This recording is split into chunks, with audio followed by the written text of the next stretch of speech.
Ads లేకుండా latest episodes చూడండి.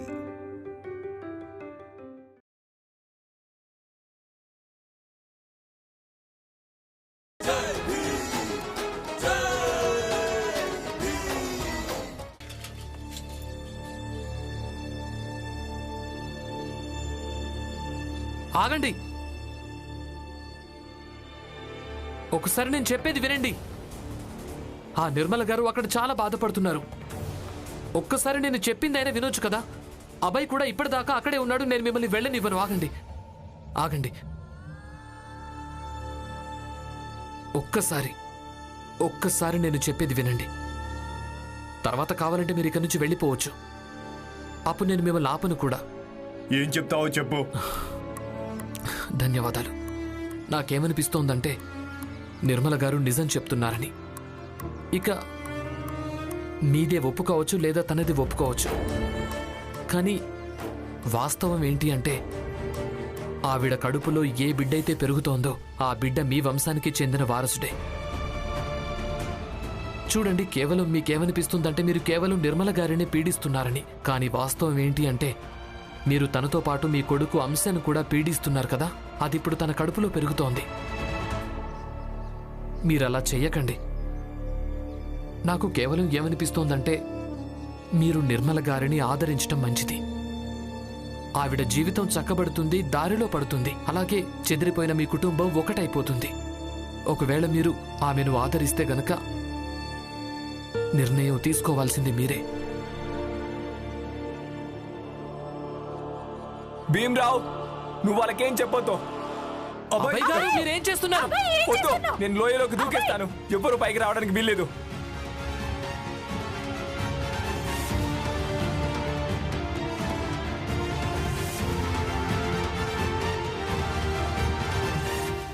నిర్మల గారు చెప్పింది నిజమని వీళ్ళకి ఎప్పటికీ అర్థం కాదు. అసలు భీమ్కు మన కుటుంబంతో ఏం సంబంధం? అయినప్పటికీ తను ఇన్ని ఇబ్బందులు పడుతూనే ఉన్నాడు. మీ ఎదురుగా చేతులు జోడించి నిలబడ్డాడు. కానీ లేదు, మీకు అసలు ఎవరి గురించి పట్టింపే లేదు. భీమ్ గురించి కానీ, నిర్మల గురించి కానీ, అలాగే నా గురించి కానీ లేదు. నాన్న, మీకు పట్టింపు ఉందంటే కేవలం సమాజం గురించే.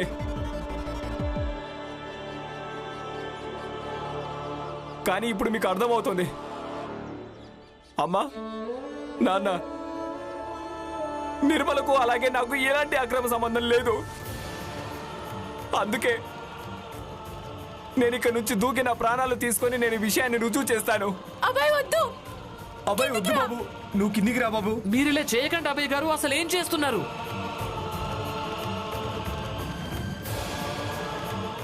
అమ్మా, నేను చనిపోయిన తర్వాత మీరు నిర్మల గారి మీద ఎలాంటి అపనిందలు వేయొద్దు. వద్దు వద్దు వద్దు బాబు, వద్దు. నువ్వు ముందు కిందికిరా. మీ ఇద్దరు కొడుకులు ఎలాగో ఉండరు. అందుకే కనీసం మీ పెద్ద కోడలి కడుపులో పెరుగుతున్న అంశాన్ని అయినా జాగ్రత్తగా చూసుకోండి. వద్దు అబ్బాయి గారు. అబ్బాయి గారు, ఇదంతా సరైంది కాదు. మీరు అలా చేయకూడదు. లేదు భీమ్, నిర్మల ఇంకా ఈ నిజాన్ని రుజువు చేసుకోవడం కోసం నేను చావడం ఒకటే సరైన మార్గం. వద్దు, ముందు నువ్వు కిందికి దిగు. వద్దు అబ్బాయి, వద్దు అబ్బాయి, అబ్బాయి కిందికి రా. చూడండి, అంతా మీ చేతుల్లోనే ఉంది. మీరు నిర్ణయం తీసుకోండి. మీ కొడుకు ప్రాణాలు తీసుకోబోతున్నాడు. అబ్బాయి, అబ్బాయి, బాబు, నువ్వు నువ్వు అలా కిందికి రా. చేయొద్దు.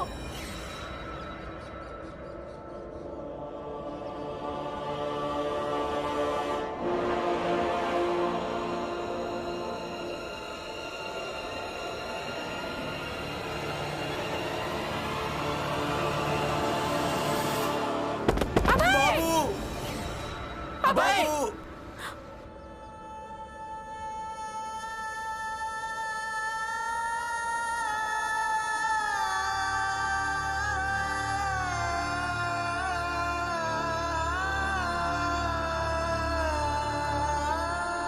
అబ్బాయి,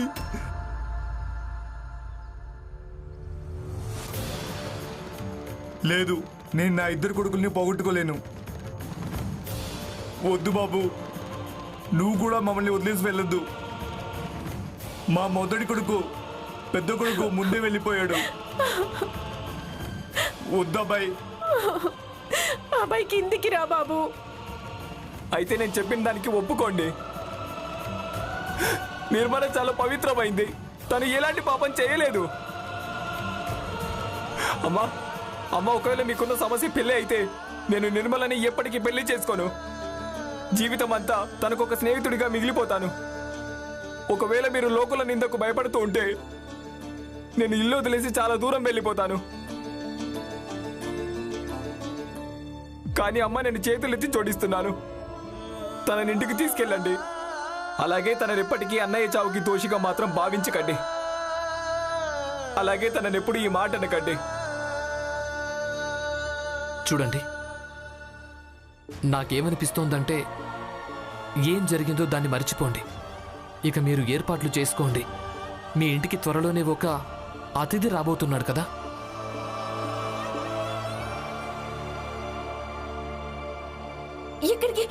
ఎక్కడికి వెళ్తున్నారు? నన్ను వదులు రమా. ఆయన అబ్బాయి గారు మాట్లాడడానికి వెళ్ళారు. మీరు ఎక్కడికి వెళ్తున్నారు? ఏదో ఒక మార్గం దొరుకుతుంది, మీరు ఇంట్లో పదండి. నాకింకెలాంటి మార్గం మిగల్లేదు రమా. కేవలం ఇది తప్ప నేనెటైనా వెళ్ళిపోవడం. ఎందుకంటే అత్తయ్య మావయ్యలు కూడా ఇదే అంటున్నారు, నేను నా భర్తని మింగేశానని. ఇక నాకిష్టం లేదు నా కారణంగా అబ్బాయి జీవితం నాశనం అవ్వడం. అందుకే నన్ను వెళ్ళనివ్వు. వద్దు, వినండి.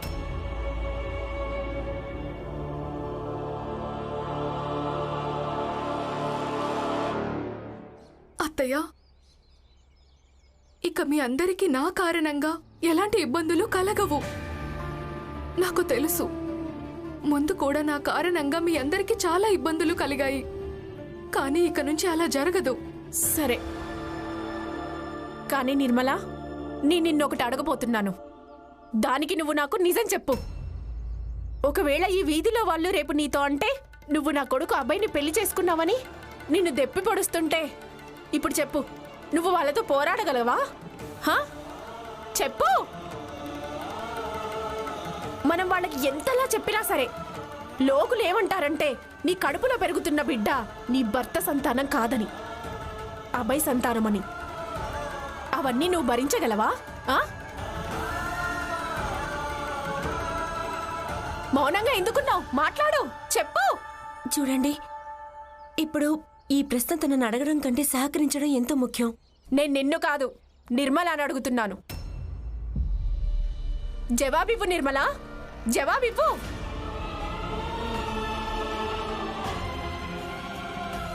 అత్తయ్య, నాకు వివాహం జరిగింది మీ కొడుకుతోనే కదా. అందుకే మీరు ఏం ఆలోచిస్తున్నారనేది నాకు చాలా ముఖ్యమవుతుంది. ఈ పక్కింటి వాళ్ళు ఏమనుకుంటున్నారో అనేది కాదు. లోకుల ప్రశ్నలు ఎప్పటికీ అంతమయ్యేవి కావు. నా దృష్టిలో కేవలం ఈ విషయంలో సంతోషం ఉంటుంది, మీరు ఎప్పటికీ ప్రశ్నలు వెయ్యరని.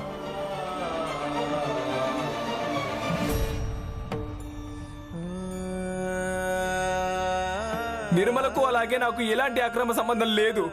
అందుకే నేను ఇక్కడ నుంచి దూకి నా ప్రాణాలు తీసుకొని నేను ఈ విషయాన్ని రుజువు చేస్తాను. నువ్వు నన్ను నమ్ము నిర్మల. మేమెప్పటికీ అలాంటి ప్రశ్నలు అడగము, ఎప్పటికీ అడగము. అలాగే మేము అది అంగీకరిస్తున్నాము. మేము అంగీకరిస్తున్నాం.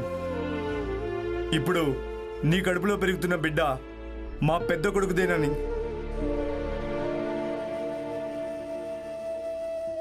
అలాగే మేము నీకు అభయ బంధాన్ని కూడా అంగీకరిస్తున్నాం తల్లి.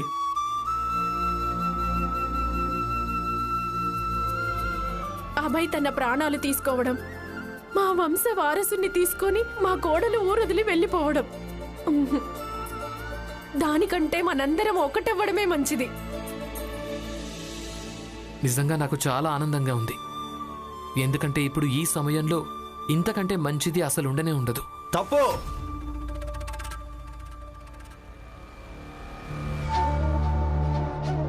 ఇప్పుడు ఇంతకంటే చెడు ఏది ఉండనే ఉండదు. పరేష్ జోషి గారు, మీరే వచ్చారు కదా నా చెల్లెల్ని లాక్కుంటూ మా ఇంటికి. ఆ రోజు నుంచే మీరు తన గురించి నిర్ణయం తీసుకునే హక్కుని కోల్పోయారు. నిర్మల మా ఇంటి కూతురు. తన గురించి మేమే నిర్ణయం తీసుకుంటాం. ఇక ఆ నిర్ణయం మా గౌరవ మర్యాదలు అలాగే సామాజిక నియమాల ప్రకారమే ఉంటుంది. అర్థమైందా? నరోత్తమ్ జోషి గారు, మీకున్న గౌరవ మర్యాదలు, సామాజిక కట్టుబాట్లు, నిబంధనలు, నియమాలు, సంప్రదాయాలు ఇవన్నీ ఎందుకు పనికొస్తాయి? ఒకవేళ మీ చెల్లెలు జీవితమంతా ఏడుస్తూనే ఉంటే, నేను మీకింతకు ముందు కూడా నచ్చజెప్పాను, ఇప్పుడు కూడా చెప్తున్నాను, సమాజం జీవితాన్ని సుగమం చేయడం కోసమే ఉంటుంది, కానీ జటిలం చేయడం కోసం కాదు. మీ చెల్లెలి జీవితాన్ని ఎందుకు నాశనం చేస్తున్నారు? తన బతుకు తనని బతకనివ్వండి. ఇప్పుడొక పరారైన వాడు నాకు ఏది మంచిదో ఏది మంచిది కాదో చెప్తాడా? నువ్వే చట్టం నుంచి పారిపోతున్నావు. పోలీసులు ఎప్పుడైనా వచ్చి నిన్ను పట్టుకొని తీసుకొని వెళ్ళిపోవచ్చు. ఇక నువ్వు నాకు చెప్తున్నావా ఏది తప్పో అలాగే ఏది ఒప్పో అని? జోషి గారు, ఇంకోసారి పారిపోయానని చెప్పొద్దు. ఈయనేం పారిపోలేదు. నిర్మల గారికి న్యాయం చేయడం కోసం తన మాట కట్టుబడ్డారు. ఇక మీరే అటు ఇటు పరిగెత్తున్నారు. ఎందుకంటే మీ చేతులతోనే మీ చెల్లెలి బతుకు నాశనం చేస్తున్నారు. అన్నట్టు పోలీసుల్ని కూడా పిలిపించండి, అలాగే మీ జాతి వాళ్ళందరినీ కూడా. బహుశా తప్పు నా వల్లే జరిగినట్టుంది. నేను నా కోడలు చేయి పట్టుకుని తన్ని అలా లాక్కుంటూ మీ అందరి ముందుకు తీసుకురాకుండా ఉండాల్సింది. మీకు కావాలంటే అందరికీ క్షమాపణ చెప్పడానికి సిద్ధంగా ఉన్నాను, కానీ మమ్మల్ని ఇంక ఇలా వదిలేసేయండి. మీరు మీ అందరిని వదిలేయాలా? ఒక విధవ వివాహాన్ని సమర్థిస్తున్నారు, అలాగే సామాజిక నియమాలను మంట కలుపుతున్నారు. మిమ్మల్ని వదిలేయాలా?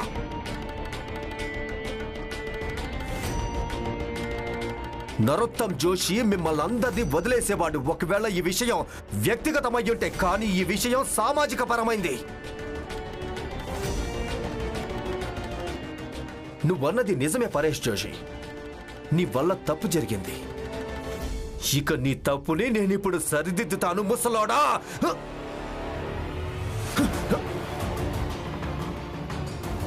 నరోత్తమ్ గారు వెళ్ళిపోండి. బాబు వద్దు. రే నిన్ను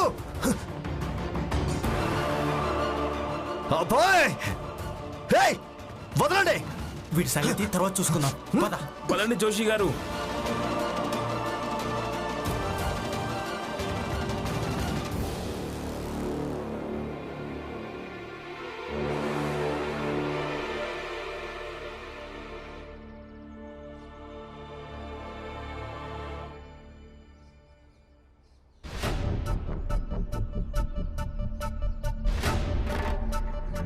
అసలు ఈ భీం మళ్ళీ బస్తీలోకి తిరిగి రాకుండా ఉంటే చాలు.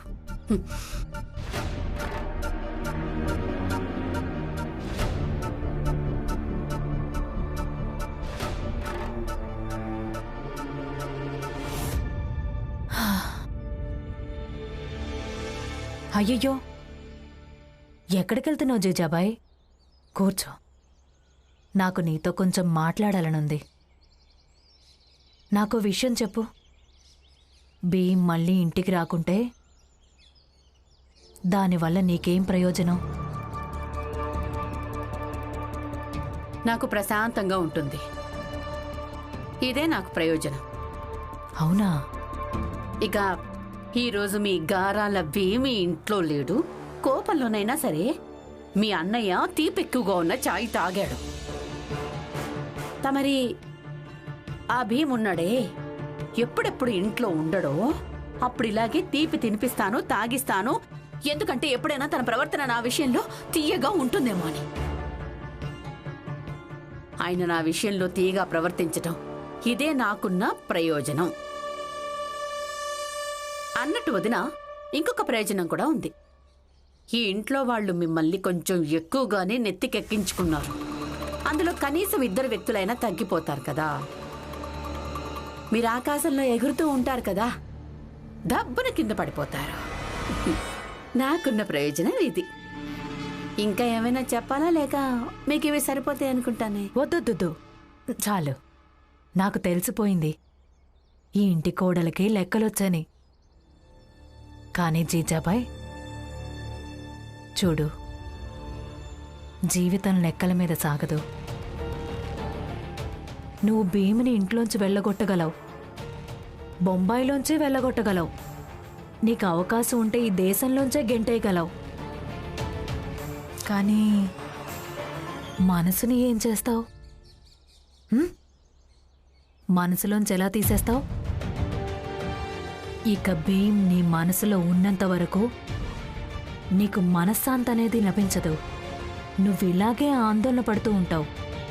అందుకే ఈ లెక్కలు పెట్టడం, ఈ ప్రయోజనాలు ఆలోచించడం ఇవన్నీ మర్చిపో. అలాగే నవ్వుతూ బతకడం నేర్చుకో. నువ్వు నవ్వుతూ బతికేవంటే అప్పుడు తెలుస్తుంది ఈ జీవితం ఎంత అందమైందో.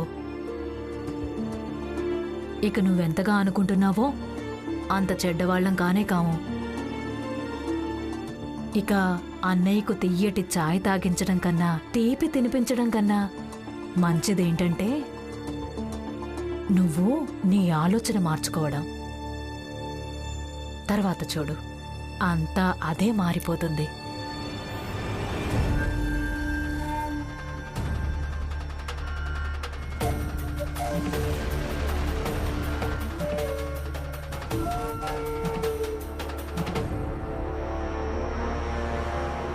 అసలు ఈవిడ నుంచి నాకు ఎప్పుడు విముక్తి లభిస్తుందో ఏంటో. మీరా, లోపల ఏం పడిపోయింది? ఆ శబ్దం ఎక్కడి నుండి వచ్చింది? సగునాబాయ్, ఏమీ పడిపోలేదు.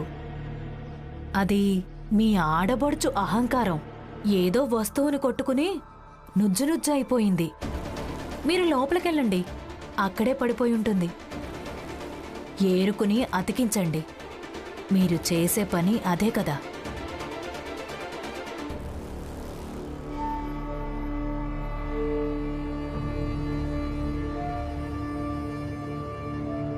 జీజాబాయ్, ఏంటిది? ఏమైంది జీజాబాయ్? ఆ భీమ్రావ్ నా గురించి అందరి మనసుల్లో విషం నింపేసి పెట్టాడు. అందరి మనసుల్లో.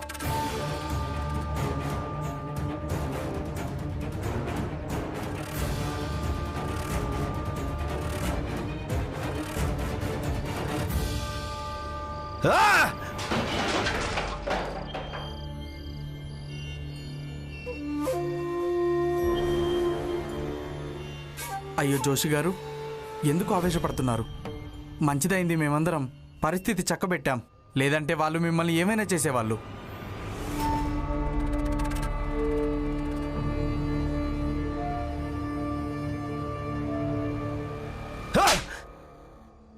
నోర్మోయ్, నోర్మోయ్, మీరు పరిస్థితి చక్కబెట్టారా? శాంతించు నరోత్తం, శాంతించు. వెళ్ళండి ఇక్కడి నుంచి.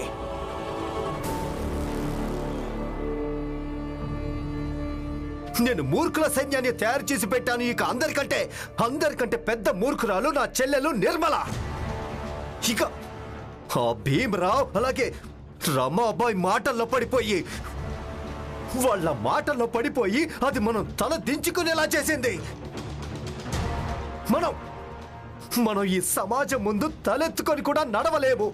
అది ఆ నిర్మల కారణంగా ఎవ్వరికి మన మొహం చూపించుకోకుండా అయిపోయాం.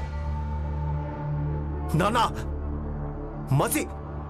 మసి పూసి వెళ్ళిపోయింది ఆ నిర్మల. ఈ సమాజం ఏమంటుంది?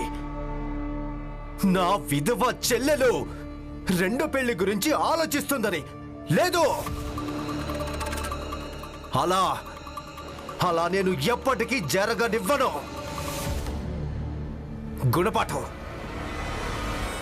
గుణపాఠం చెప్పక తప్పదు నాన్న. నిర్మలకు, అభయ్కు, తన అమ్మ నాన్నలకు అందరికీ గుణపాఠం చెప్పాల్సి ఉంటుంది. ఎందుకంటే మనల్ని ఉదాహరణగా చేసుకోవాలి. ఎందుకంటే ఈ సమాజం మొత్తం అర్థం చేసుకోవాలి. మన దృష్టిలో సామాజిక నమ్మకాలను రక్షించడమే అన్నింటికన్నా ముఖ్యమని. ఇక మీరు నా గురించి, రమ గురించి ఏమాత్రం బెంగపడకండి. మేము చూసుకుంటాం. మీరు కేవలం ఇది ఆలోచించండి, ఇదంతా వీలైనంత త్వరగా ఎలా చక్కబడుతుందా అని. అలాగే అభయ్ గారు, నిర్మల గారు సంతోషంగా మీ దగ్గర ఎలా ఉండగలరా అని. అవును భీమరావు, నువ్వు చెప్పింది పూర్తిగా నిజమే. మేము ఏదో ఒకటి ఆలోచించాల్సి ఉంటుంది. నాన్న, నిర్మలను కూడా మన వెంట తీసుకెళ్ళిపోవడమే మంచిది అనిపిస్తుంది. ఇక ఏం జరుగుతుందో అది చూద్దాం.